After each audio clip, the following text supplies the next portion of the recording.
Hey traders, welcome back to the FXE YouTube channel. We got that daily shift on EU, so is a bullish run over now?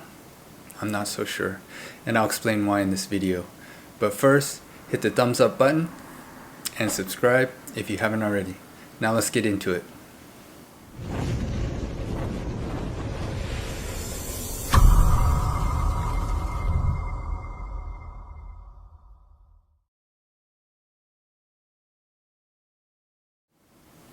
Okay, so as usual, let's start with the fundamentals first.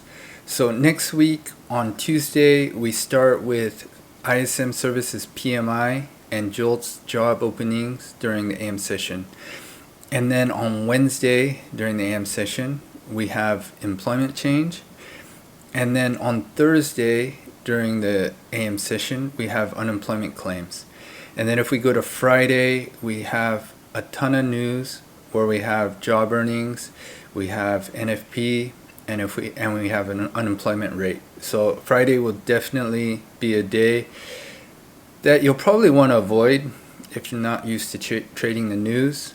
But for this particular day, as there's so much news mixed in together, we may see a lot of whipsaws. Now, if we go to the yields, I'm going to switch things up a little. I'm going to start with the weekly time frame. So on the weekly time frame, what we can see is 5-year has broken the sell side liquidity. I've taken the fibs from the weekly range and we're just about to reach discount. And then on 10-year, so there is some liquidity that is swept on the daily time frame, and we're nearing discount on the 10-year as well. And then on the 30-year, well, it's continuing to come down, and we're starting to reach discount levels, but our daily sell side liquidity is still below, as well as the weekly sell side liquidity. And then what you can see on this time frame is we do have some weekly fair value gaps below, and the way the yields are coming down right now, I wouldn't be surprised if we see continuation down to those lower levels before we start to see a reversal and continue back to the upside. And then if we go to the daily time frame, so on the daily time frame, you can see we've come down really deep on the 5-year. So we swept the daily sell side liquidity way up here. The daily fair value gap, it's gone well below that now. It's taken some more sell side liquidity even lower, and the weekly fair value gaps now are what's left below. And if we look at the 10-year, so 10-year has swept that daily liquidity. It's just about to come into the lower daily fair value gap. We have more sell side liquidity before that, and if we reach the weekly fair value gap, that'll bring us into OTE. And if we look at the 30-year, so for the 30-year, where are my fibs? Okay. So we've come through the upper fair value gap. The daily fair value gap as well as the sell side liquidity is still resting below, and then we have more sell side liquidity resting below that. If we can come into the weekly fair value gaps, even the upper one, that'll bring us into OTE. But it'll actually have to fill it completely in order to reach OTE. So looking at the way it's coming down, it looks like we will see continuation, and these are the new levels that I'll be watching. So rather than the daily fair value gaps, I'm thinking it's going to continue even lower, deeper into discount, into the weekly levels before we see a reversal and potential continuation to the upside. Okay, let's have a look at the majors now. So what you can see is EU is coming down really aggressively, while the others are actually all going up. AU has created equal highs, NU's also created equal highs, GU is in the extreme, and looks like it's just going to continue to the upside, while EU is way down here breaking structure to the downside. So you may be asking yourself, what's causing this? Well, the answer is simple. The euro is really weak right now. If we have a look at EG, so I spoke about EG in last week's video, and what I said, if we get a shift on EG, then we'll likely see further continuation to the downside. So we did get that shift, we had a further break of structure, and it's just been free falling to the downside ever since. At the moment, we are in the extreme. You can see we are in a daily order block. We have sell side liquidity below, and it looks like EG is reaching for that sell side liquidity. And if EG reaches for that sell side liquidity, then we'll likely see a reaction where we'll see a pullback, and then potentially we may start to see some strength in the euro, which could trigger a bigger move back to the upside. And for the moment, well, I'll explain in a minute what I'm seeing in Dixie, but I'm thinking Dixie is going to come down now. And if Dixie comes down while EG is still coming down, it's going to be really difficult to look for buys on EU, because it's just such a big inconsistency, because we expect Dixie to go down and then euro to have strength, which would trigger us to enter buys on EU in order to take the price up. But if the euro continues to be weak while the dollar is going down, what you're going to see is you're going to have these impulses on Dixie where we'll have like a 20-30 pip move on EU to the upside, and then a pullback on Dixie, and it comes right back down and takes you out. So this is why I think it's going to be really difficult to trade EU in the coming days until we start to see some strength on EG, or on the euro as a whole. Okay, moving on to Dixie, starting with the monthly time frame. So what you can see is the November candle, it closed last week with a very aggressive push to the downside. It swept some sell side liquidity, came into the monthly order block, as well as retested the monthly breaker block before having a reaction and pushing to the upside. So this push to the upside, it started the creation of a monthly fair value gap above, and then for the December candle, the prices already started to come down.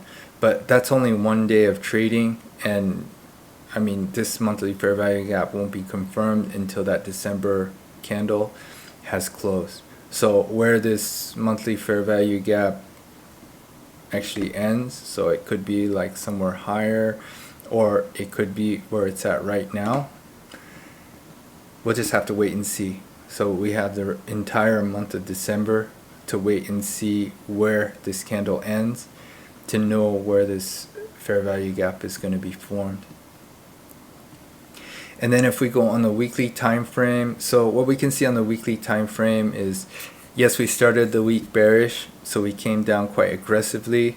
We swept this sell side liquidity right here, which was essentially at the same level as the weekly order block, and then thereafter we had an aggressive move to the upside, giving us some selling opportunities on EU, and those opportunities were actually quite nice. But what strikes out the most significant on this weekly candle is, even though we had those selling opportunities, this candle ended up bearish. So that just shows how significant that move was on Friday during the PM session, where price came down really aggressively. And you'll see it more clearly when we go down to the lower time frames. So if we go on the daily time frame, so as I said, we started the week off bearish, continued down, took out those liquidity levels and those inefficiencies that I mentioned before having a massive reaction and pushing to the upside. So when I look at this, the most significant thing I see on the daily time frame is this last candle. And the reason why I think it's so significant is if we look at the fibs,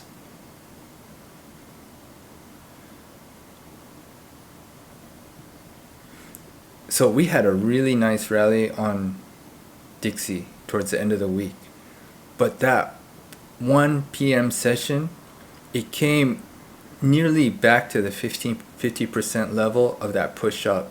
So we essentially took back almost half those gains in just a few hours. So this is, I mean, just the way that it came down, how aggressively it came down, gave me the impression that we may see DXY continue to push down from here. And then if we look at one more thing, so if we take the fibs from the last leg,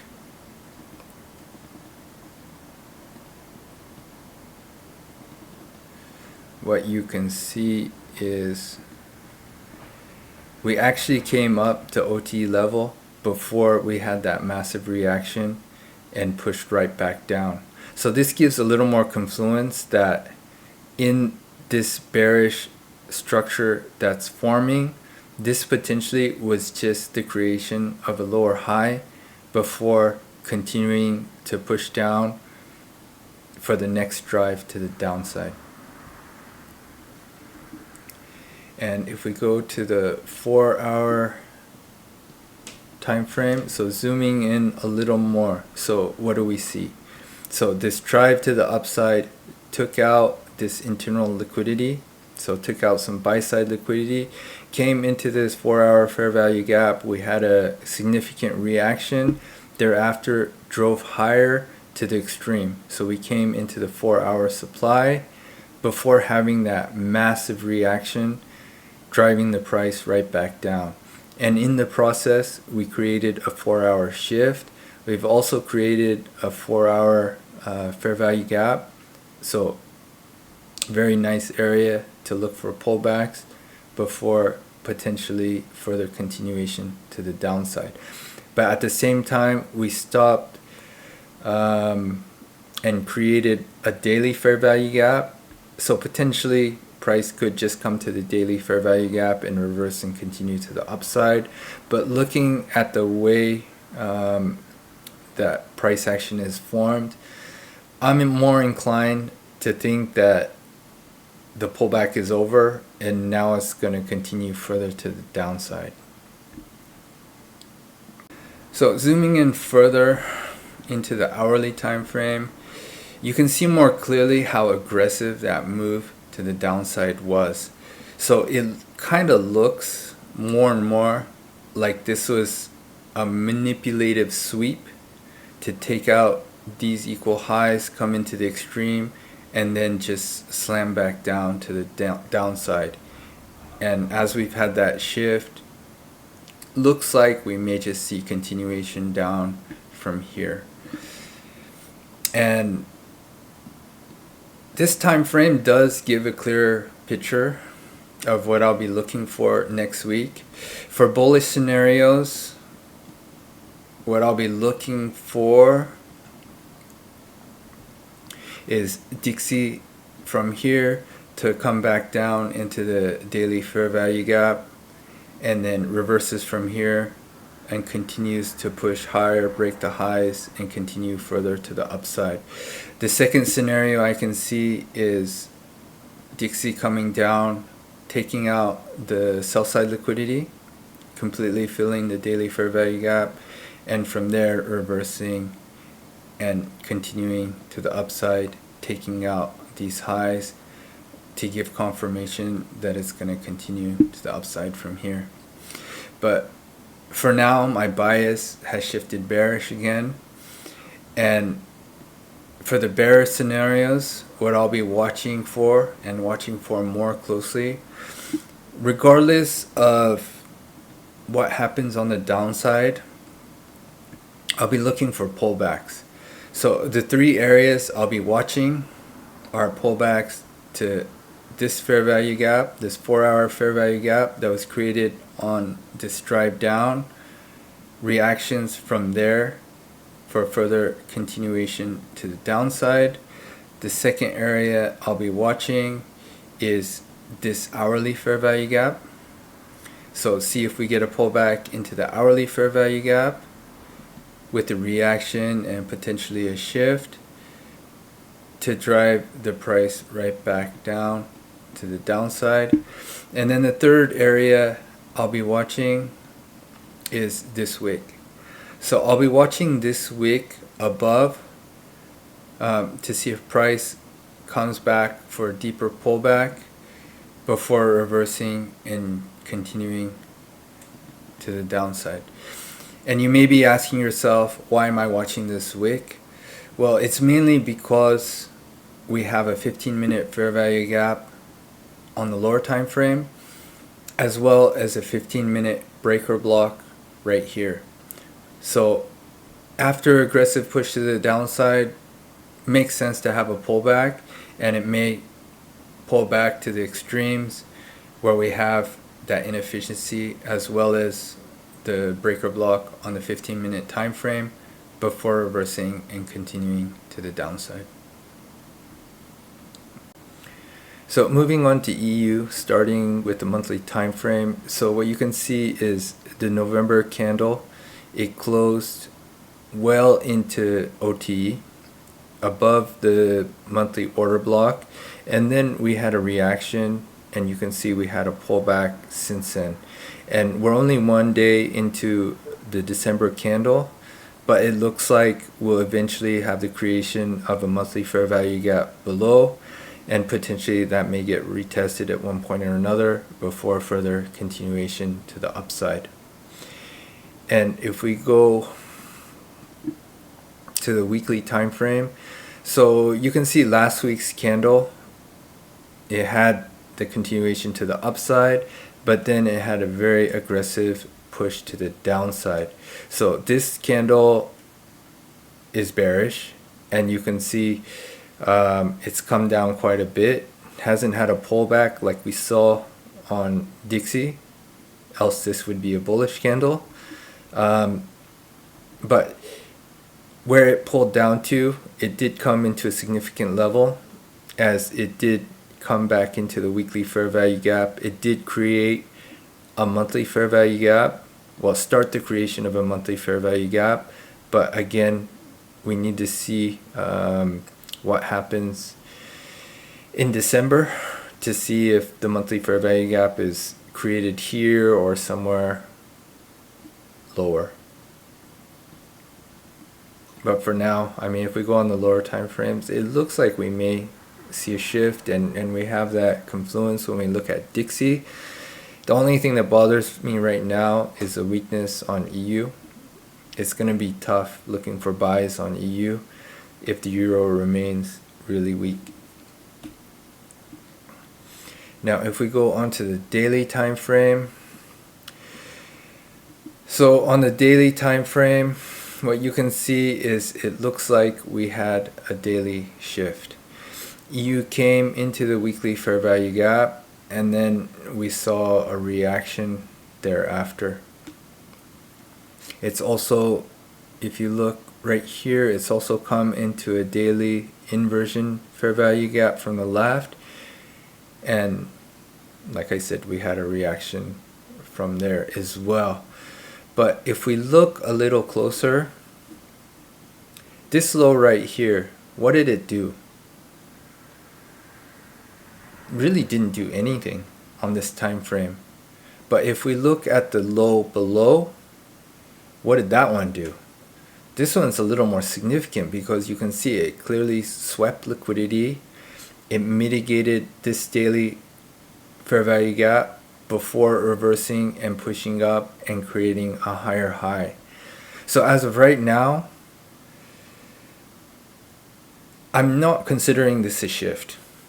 Even though it is a shift, I don't think it's a shift that's going to drive the price lower to the downside. The only thing that'll convince me that we're going to go lower is if I see a break of this low right here. And as you can see, for now, we haven't broken that low. So until I see that low go, I won't be considering this a shift, and I won't be thinking that EU is going to reverse from here and just dump and create lower lows from here. Based on what I'm seeing on DXY, it makes more sense for EU to reverse from here and continue to push up to create higher highs. But as I said with EG, it's going to be really difficult to see EU have strength when the euro is currently so weak. Okay, now zooming in to the 4-hour time frame, this is where things start to get a little tricky. So on DXY, we had some nice structure that is formed and printed on the charts. But when we look at EU on the 4-hour time frame, we had that massive reaction, but what has it done? It's just come back into the middle of the range, and that's it. It hasn't given any confirmation at this point that it's going to push up further to the upside. So although I'm thinking DXY will eventually continue lower, I don't feel confident about longing EU until EG stops coming down so aggressively. And if we go on the hourly time frame, what we can see here is, okay, EU came back into the supply, it had a reaction off the supply, came back down, and retested this hourly fair value gap that was created on this push up before a reaction, and then the end of the week, the market closed. So for now, we are seeing bullish PD arrays being respected, but we're also seeing bearish PD arrays being respected. It's quite a different picture that we're seeing on EU compared to what we're seeing on DXY. So although we have that clarity, or a little more clarity on what DXY may do, it may not be easy looking for or trading the DXY bias until we start to see some strength in the euro. And to be honest, we don't need to see EG go to the moon for EU bias to play out. And that's going to be especially the case if DXY starts melting. We just need to see EG to stop free falling before even considering any EU longs with some confidence. In terms of my trading plan, I'm not going to be rushing into anything. I'll mainly be watching closely DXY to see if those bearish setups form or not. And if we do start to see some strength come back into the euro, only then consider buys on EU. But if EG continues to melt and continues to push to the downside while those bearish setups are forming on DXY, I'm just going to sit on my hands. I'm not going to rush into any trades until we have better alignment with those with the euro and DXY. So anyways, for the time being, I think it's just going to be more waiting just to see what EG does and to see if we start to see some strength in the euro before we consider any longing opportunities on EU. But at the same time, I may be completely wrong here and DXY may just shoot to the moon from here. And if that's the case, then shorts are going to make more sense on EU. But according to the fundamentals and what we're seeing on the yields, for example, I don't think that's going to be the case. I think DXY is going to start to push right back down from here. And even the structure that's formed on DXY, it's given a lot of confluence that DXY is going to come down. The main problem is the weakness on the euro. So, like I said, until we start to see some strength in the euro, really doesn't make sense to trade our DXY bias. Anyways, that's it for today's update. Hopefully you guys found some value in today's video. And if you did, a like and a subscribe would be appreciated. Enjoy the rest of the weekend, and I'll see you for the next one. Peace. Black Swan.